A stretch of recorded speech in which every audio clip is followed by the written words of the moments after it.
Hello, and welcome to one more episode of Tales from a Crib. I'm your host, Daniel Ruiz, and this is podcast number 4 Athletes with Disabilities.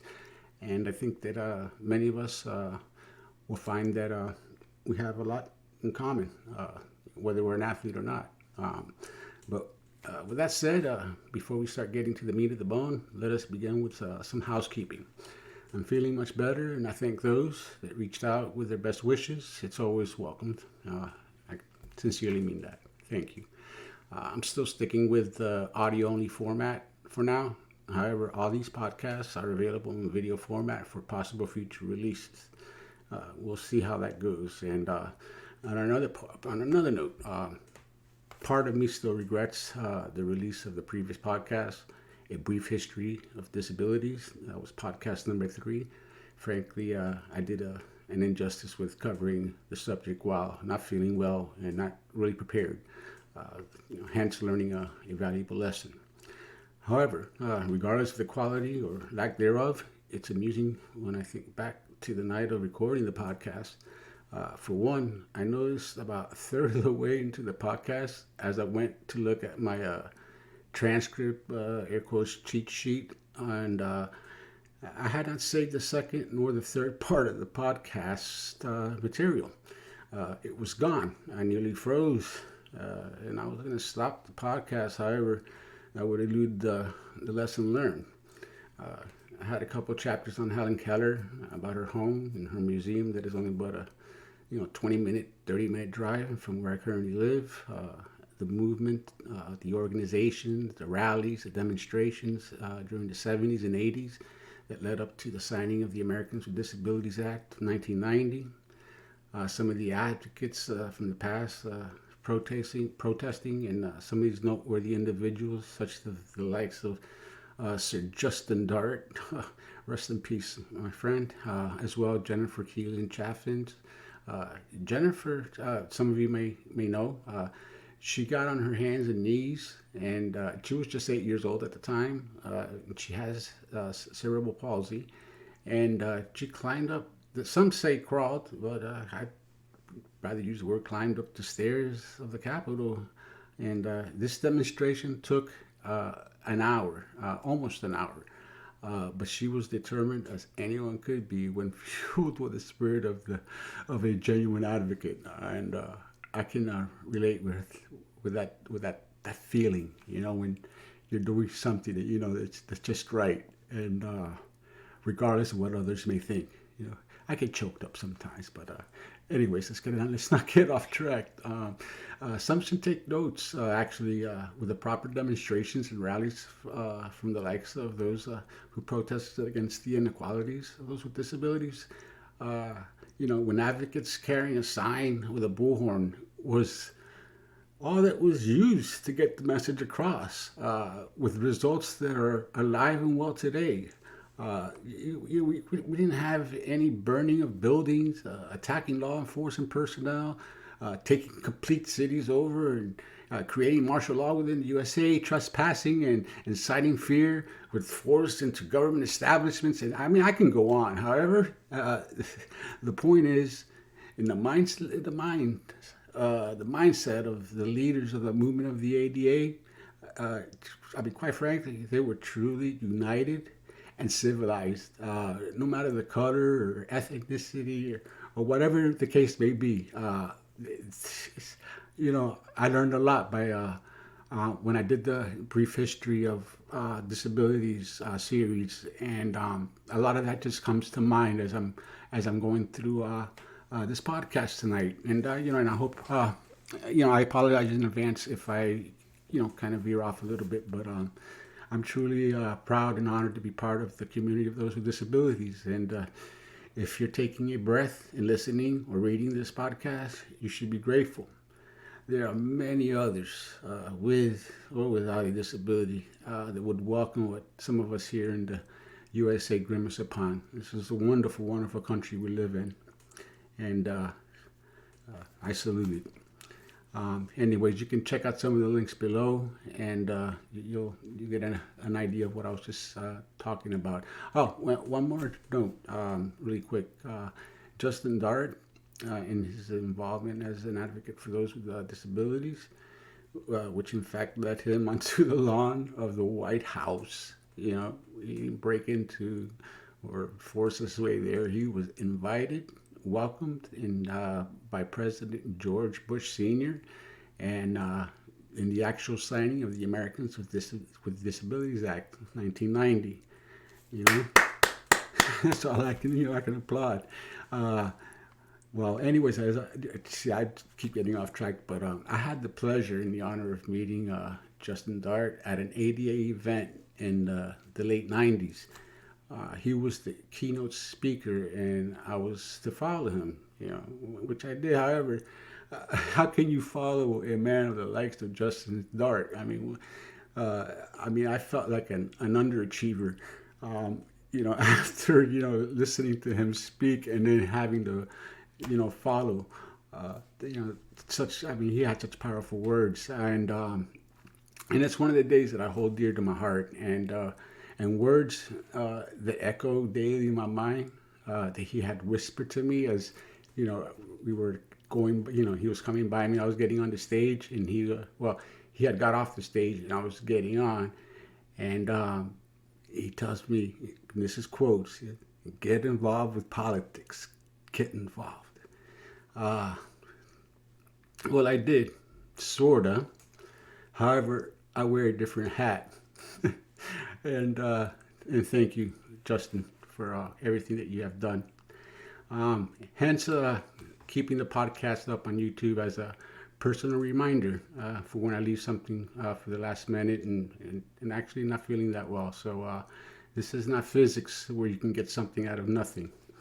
I've already completed part 2 of Brief Histories of Disabilities, the series, and the release date is yet to be decided, but it's coming. Oh, one more note. Shake a Leg program in South Florida will be holding the Week in Sail event.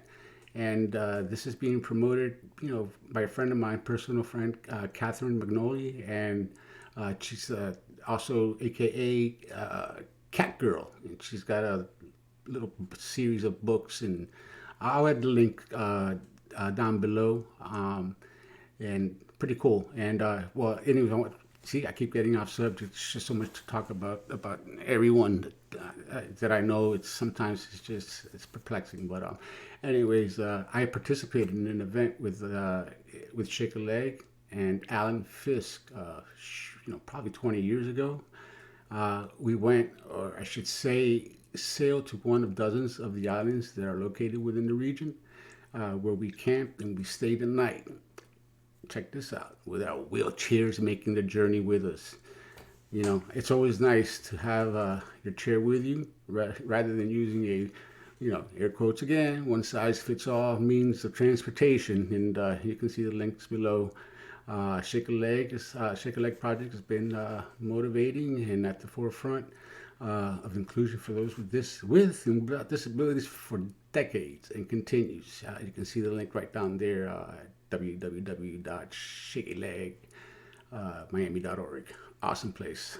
Anyways, so on tonight's podcast, I want to discuss the struggles that are presented to those athletes with disabilities that have poured their hearts into a sport, or even 2 or 3.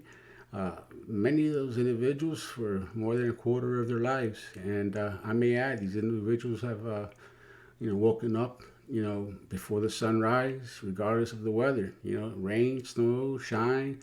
They're up starting their day as professional athletes. I was there, but I'm not going to even compare myself to some of these elite Uber athletes. I'm talking, that put, just everything into their sports. I'm a man that wears many hats, and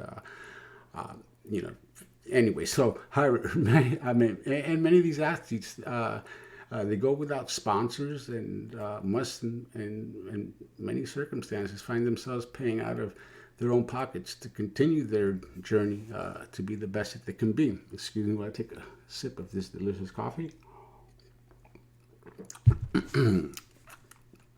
Well, this alone can be an obstacle that has and will continue to be problematic for athletes on government assistance, for example. for many reasons that I'll get into depth later in another podcast. I'm not gonna, once again, I'm not gonna get sidetracked from what we're discussing here. I know that when I was playing tennis and basketball, that it was a full-time endeavor. I mean, that the two, meaning that the two sports of basketball and tennis complemented, air quotes again, themselves when it comes to the arena of wheelchair sports. As one sport comes to an end, the other's just beginning, leaving a little time in between the two sports for a gainful type of employment opportunity, for lack of a better term, and for an individual to rest and hustle for sponsorship for the next year. Yeah, that alone is a job in itself.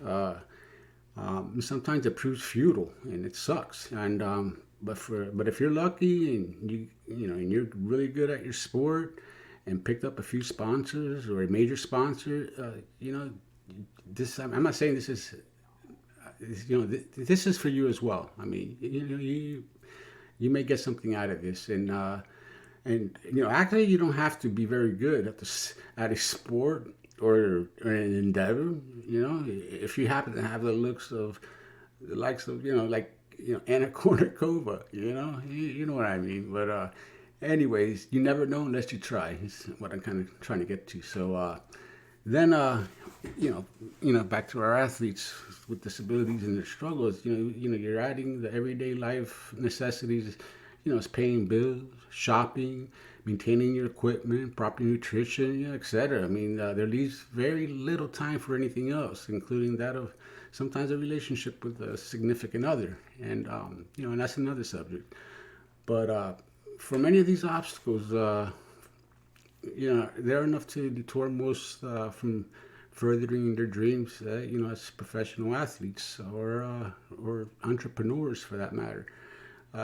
When you look at the professional leagues, such the likes of the NFL, MLB, NBA, to mention just a few, the plethora of associations and programs that are available for retired athletes without disabilities are plentiful. I mean, you just got to, do a little quick search on Google or some other engine, and you'll see what I mean. And if you're one that feels that the population of athletes with disabilities doesn't bring in the money that the professional teams bring in, well, then I think you're missing the point and there's no changing your mind. You might as well just tune out and find another show that will entertain such mindsets, because you're not going to find that here. And also, I want you guys to stick to the end of the podcast, and gals. I got a little surprise edition at the end. And I think that everybody will enjoy. I am going to start with Randy Snow. I like to bring up he's a well-known pioneer of wheelchair sports, mainly in the realm of professional wheelchair tennis. Randy Snow, rest in peace, my brother Wheeler. And if there is no ramp to heaven, I'm sure there is now. Kudos. But anyways, my one time meeting Randy Snow was at Key Biscayne tennis tournament in Miami. It was either Lipton or the Ericsson at the time. I don't know, they're always changing sponsors. It was around in the mid 90s, maybe a little late 90s. He was sitting there courtside with his coach, Bal Moore. I had no idea who Bal Moore was at the time. There was Randy with his long, mullet-like hairstyle with a smile on his face. And he said, "Hey, what's your name?" He asked me, and I said, thinking I was an open player, I think, that was new to the circuit. And I told him, "Yeah, I'm just a spectator and a fan that also plays, just not in the open division," kind of smiling. I said, "Not yet, though." And we both smiled, with smiles meeting. With words he probably said himself before. At that moment, Balmore stood up and gave me his all-access pass to any part of the premises. I guess he was leaving that day, I think, and I wouldn't be using it anymore, and he wouldn't be using it anymore. And I was like, "Hell yeah!" And I thanked him, and we shook hands, and then went our separate ways. And I had courtside venues, at any venue, and For the rest of that weekend, I mean, I was like freaking cool beans. One of the first places I went to, the Players Lounge was one of the first places, and I met Venus Williams, not Serena, but Venus Williams, and we had eye contact and we exchanged smiles. And I ate some good, healthy food, no cost, I may add, and no pun intended. It was a wonderful time of my life, and that I embrace dearly to this day. Randy, if you don't know him, there are links provided below to mention but a few of his accomplishments before we move on. He won gold medals in the singles and doubles in 1992 in Barcelona, and was the first Paralympic athlete to be inducted into the Olympic Hall of Fame. Yeah, that's the shit with a capital S. I don't have many personal stories with Randy. However, as a tennis player, Randy was truly a motivator, and his accomplishments fueled me as an athlete with a disability.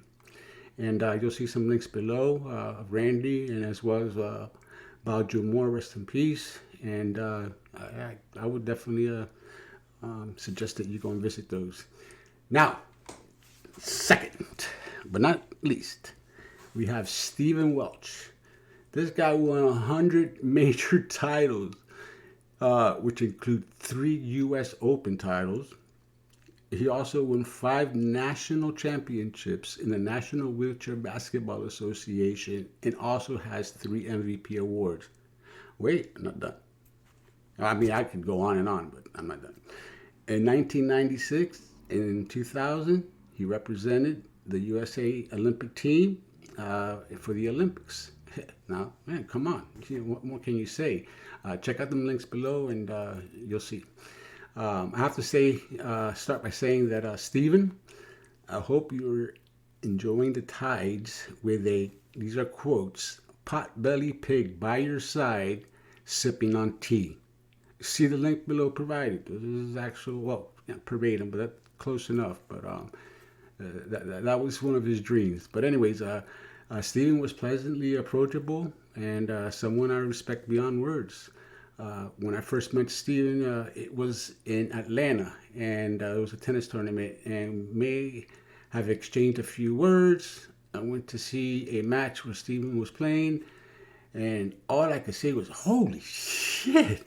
The command and the control of the wheelchair were impressive enough.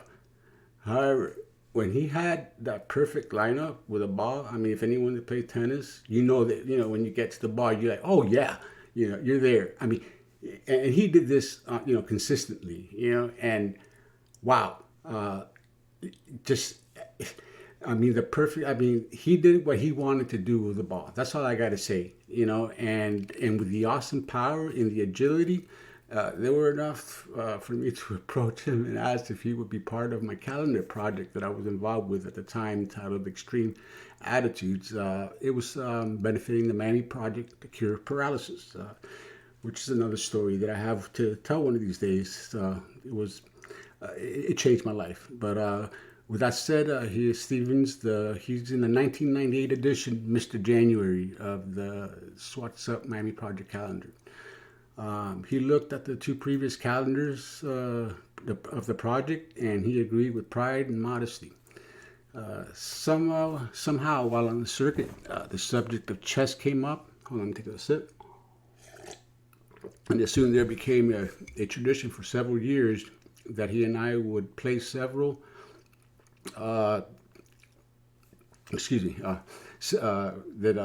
would play, the subject came up with chess, and that it became a tradition for several years that he and I would play several games of chess during lunch at the tennis venues. I think I won a couple of games. Good times as well, getting to practice with an open player. I was in awe. Stephen is someone that people gravitated towards, and he would always welcome inquiries and a good joke with styles and smiles. We lost contact several years ago, and would love to hear from you, Stephen. If wherever you are, or if you're listening, you know where you can get a hold of me. Wherever you may be, my brother Wheeler, I hope all is well. Check out the quotes and pics below. And now, Last but not least, we're going to cover this. I'm going to talk about this young man, Aaron quotes Wheels with a Z, Frothingham. Well, what can I say that most of you already don't know? I never had the pleasure of meeting Aaron in person. However, I feel as if I had in another life, or maybe just here on social media. Either way, Aaron most definitely warrants mention for his spirit and in his amazing accomplishments. In a way, you can say I'm head over wheels with Aaron's courage and commitment to be the very best. Just to mention one of Aaron's amazing endeavors, he was the first to land a double backflip in his wheelchair, and I think front as well. You can see the links below. I mean, it's just amazing, and some of the things that he has accomplished. And his wheelchair happens to be in the Museum of History. I shit you not. Go and check the link below. It's too cool. And Aaron was born with spinal bifida, and he continues to make a difference today when it comes to individuals and the limits they can achieve with a hand up and not just handouts. Kudos to you, Aaron. And I'm adding links below so you can see what an inspiring, brave, involved, and self-driven individual Aaron is today. So now that we're concluding the podcast, I would like to mention something that has raised the brow or two. There's a plethora of organizations for professional athletes at all levels, even from the viewpoint of the retired. Now, try and find one geared for the population of those athletes, entrepreneurs that have disabilities. Here's a couple of links that I found that may assist retired professional athletes with disabilities, but it's not many. But as you can see, there's a significant contrast when comparing the athletes with disabilities and those without. And after hours of searching for any organizations or foundations or groups that assist current and retired veteran athletes with disabilities, the effort proved futile. Well, not totally. However, I haven't researched it well enough to have a valid opinion. It's associated with the wheelchair basketball, and you must have at least 12 years, under your belt or under your wheels or whatever, as a ranked player or as a player. Don't quote me, but you can see the link down below. It was just something that I remembered reading on their website, but you can research it more. This should speak volumes on the need for such an organization for former athletes with disabilities. I can speak from the perspective that tens of thousands of individual athletes with disabilities must have shared. I have approached this topic firsthand without knowing or even thinking that I would ever be writing or talking about this subject matter, which is surprising. As many of us do, some more than others, we surf the web, whether it's Facebook, YouTube, Insta, Twitter, and more every day, and we're guilty of harmless act. Rarely do we entertain clicking on that article or blog that may be of high interest to the majority of those with or without a disability. Therefore, missing an opportunity to educate yourself on a minority that consists of 1/5 of the USA population. That's one hell of a minority, if you ask me. Well, decades after my involvement with organization and witnessing firsthand the power of multiple voices speaking towards the same agenda in harmony could have such an impact in communities. It's a beautiful emotion, I must say. I really do. And it surfaced before, and I've embraced it. And not to mention broadcasting on social media platforms with a conviction that parallels that of my endeavors with the Americans with Disabilities Act. There's a lot to be said for that. This should speak volumes about the need for such an organization for former athletes with disabilities. I can tell you the time and the money that it takes for an individual with disability to participate at a professional level is tantamount to that of an athlete without a disability. With many that have a disability as part of the equation, if they don't have a sponsor, the endeavor becomes extremely problematic, and the realization of pursuing your dream evades that individual. That's sad enough right there. Making all the mornings, before the sunrise, the sweat, the tears, that comes from pushing the envelope during working out 8, 12 hours a day, practicing and training, with everything that comes with the territory of a professional athlete, including those of financial concerns. And at one point, it's sometimes for naught.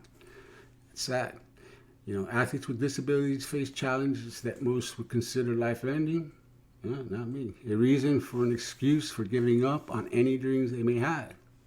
However, this is not the thought process that goes through an individual with disability that is further than his or her goals, with involvement with sports and or personal endeavors, for that matter. Just food for thought. There are those of us with disabilities that have been pioneers of sports being discussed on today's podcast from decades ago. Basketball, tennis, quad rugby, and many other contact sports, just to mention a few.